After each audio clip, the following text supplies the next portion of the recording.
How did a trained scholar of ancient Hebrew literature and a Dead Sea Scrolls specialist get involved with research on ancient aliens? Answer: I found myself dragged into it, kicking and screaming. Some time ago, I was being interviewed on a nationally syndicated radio show, Coast to Coast AM, when host George Noory asked me whether I thought some of the ancient texts I deal with have anything to do with alien visitation.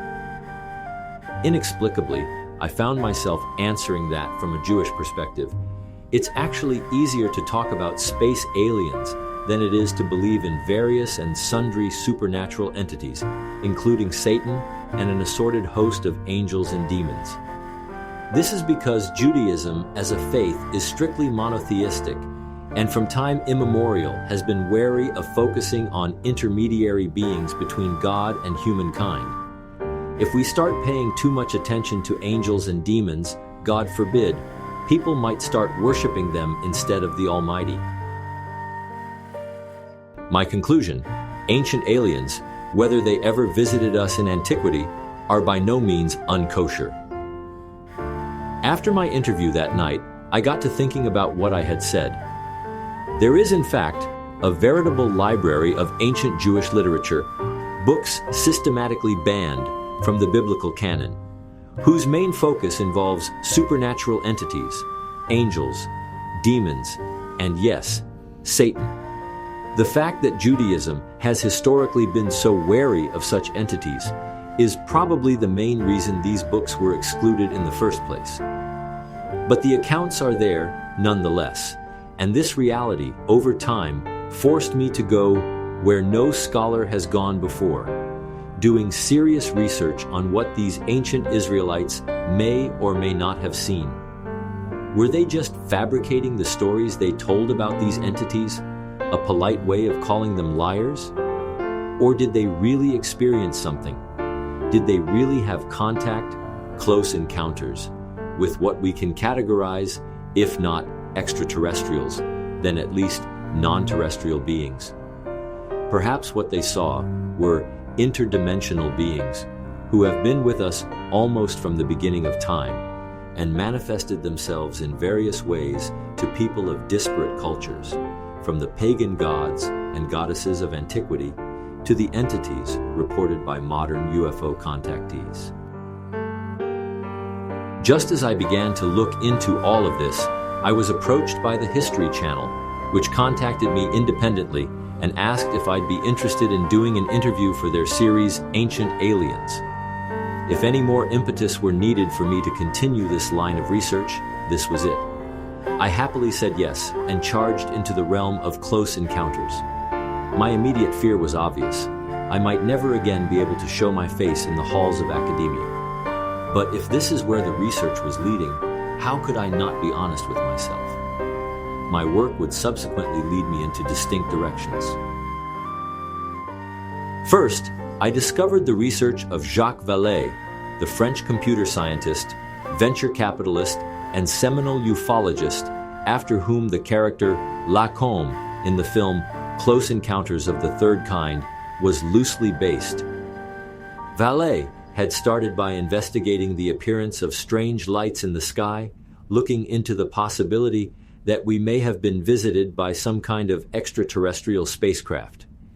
His focus shifted, however, to considering the possibility that we are dealing with beings who are truly interdimensional, who appear across space and time in apparent defiance of physical laws. Then, I began to examine the research of certain scholars of ancient literature who have identified a group they refer to as the visionaries. These were an assortment of ancient Israelite priests. A new temple was built in those days, replacing Solomon's great structure, destroyed by the Babylonians nearly a century before. But the new temple was ruled by a corrupt and power-hungry lot, as far as the visionaries were concerned. Being shoved aside and marginalized by the powers that be, the visionaries instead cultivated spirituality. They began to have dreams, visions, and revelations in which the heavens were opened and a host of spiritual beings were presented to them. Suddenly, the writings of Jewish antiquity began to dovetail with Jacques Vallée's interdimensional hypothesis.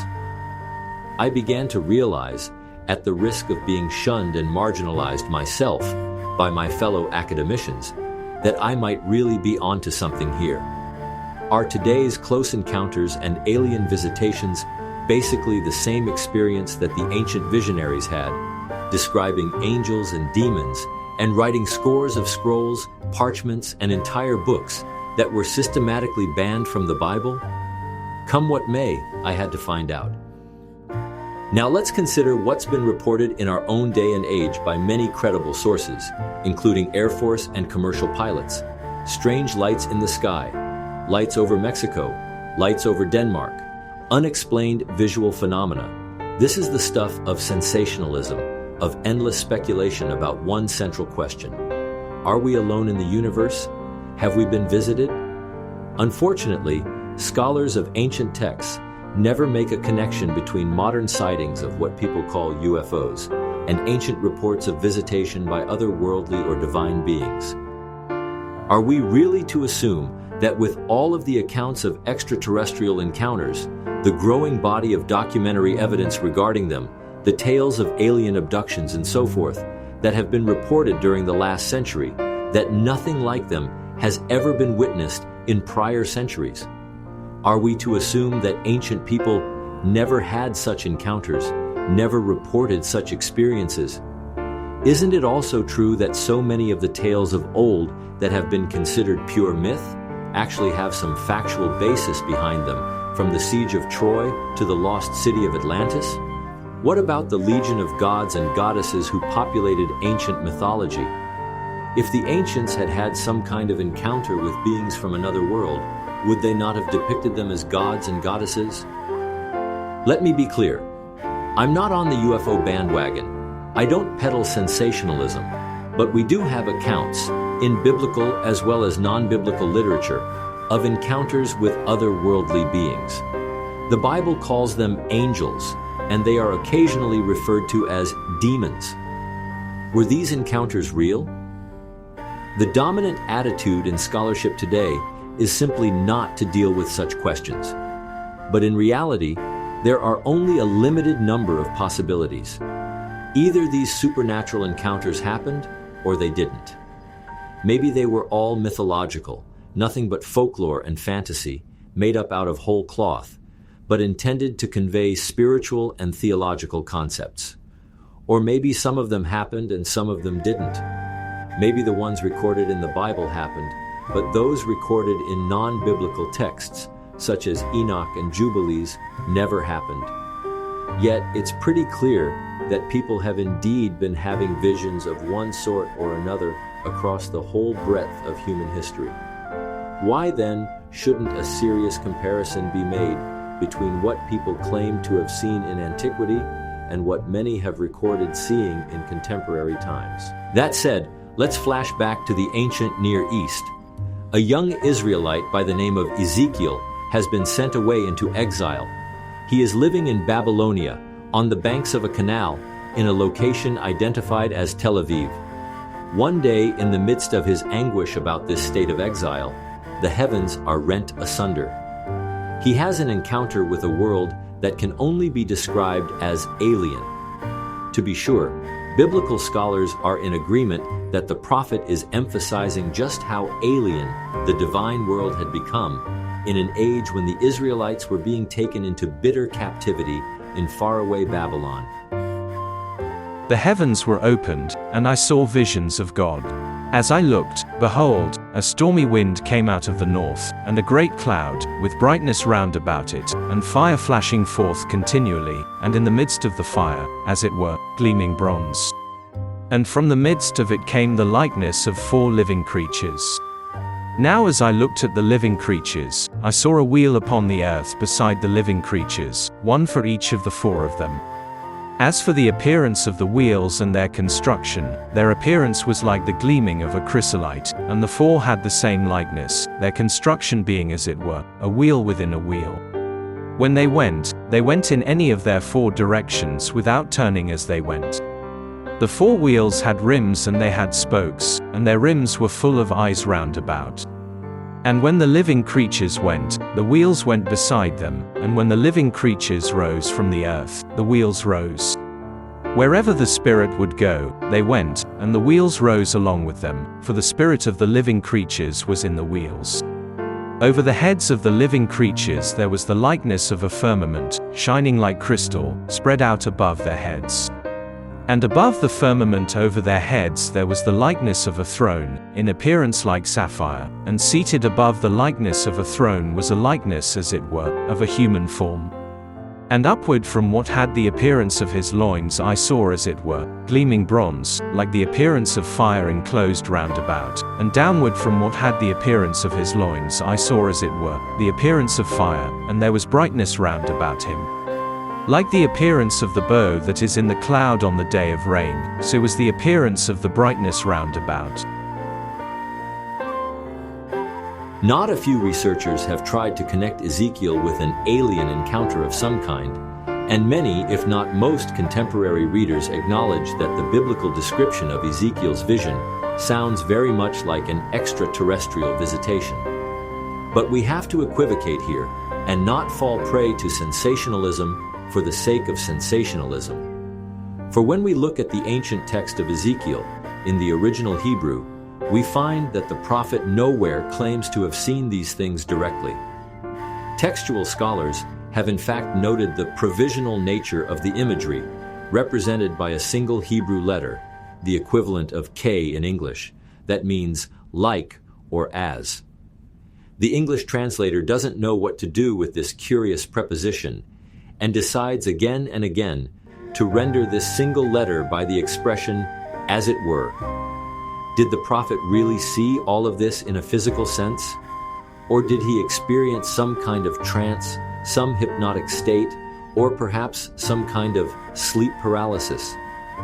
The provisional imagery here is key because many ufologists insist that what we are talking about is not direct experience, but extrasensory experience with interdimensional beings. Unfortunately, scholars of the biblical text almost never bother to consider what kind of experience the writer or writers may have been having. Instead, they concern themselves only with stylistic features of the text and its religious, philosophical implications. No wonder that scholarly tomes end up focusing on so much trivia rather than the real impact of the scriptures, the power of the experience itself. Some scholars argue that Ezekiel was afraid to declare that he saw God directly, or that he saw intermediary beings of some variety, because true monotheism by nature insists that God is invisible and cannot be seen. That's why he couches his experience in provisional language. It was only as if he saw these things. Furthermore, the very acknowledgement of such intermediaries calls into question the oneness of God. The reader might wonder, how many gods are there, one or many? We might even say, it's less of a problem in Judaism to speculate about UFOs than it is to focus on angels or intermediaries of any kind. UFO researchers regularly point to Ezekiel as documentary evidence of ancient extraterrestrial contact. Reviewing the passage, we have a series of images that certainly look like some kind of ET. A glowing cloud with a gleaming metallic object inside, 4 non-earthly beings, crystalline wheels beside them with a gyroscope-esque aura, a wheel within a wheel, levitation, a vehicle, chariot, a celestial throne, an inexplicable force or power, stormy wind, fiery propulsion. Nonetheless, the significance of the Hebrew preposition like, as, is always missed. For the prophet isn't actually saying that he saw any of these things with his eyes. On the contrary, he may be hinting that what he had was more a psychic experience than a physical encounter. Moreover, if that be the case, then the implications on how we understand this classic passage are enormous.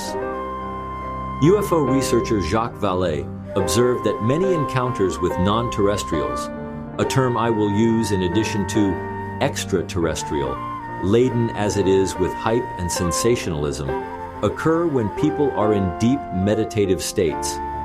His multi-dimensional visitation hypothesis suggests that different dimensions of reality are accessed when people enter altered states of consciousness. It is precisely in such situations that we find accounts of ETs, angels, and other worldly beings. Vallée suggested that certain states are conducive to experiencing entities or intelligences beyond our own world. It is hypothesized that humans are naturally inclined to project forms or shapes common to their particular belief systems onto these non-terrestrial entities.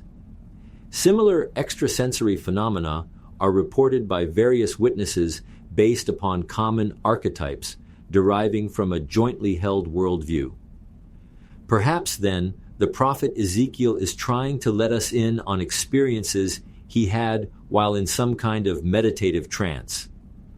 The prophet's extraterrestrial encounter may have been real enough, though it may have occurred entirely in his own mind. Some would call it not an extraterrestrial, but an interdimensional encounter. That possibility deserves a great deal more consideration.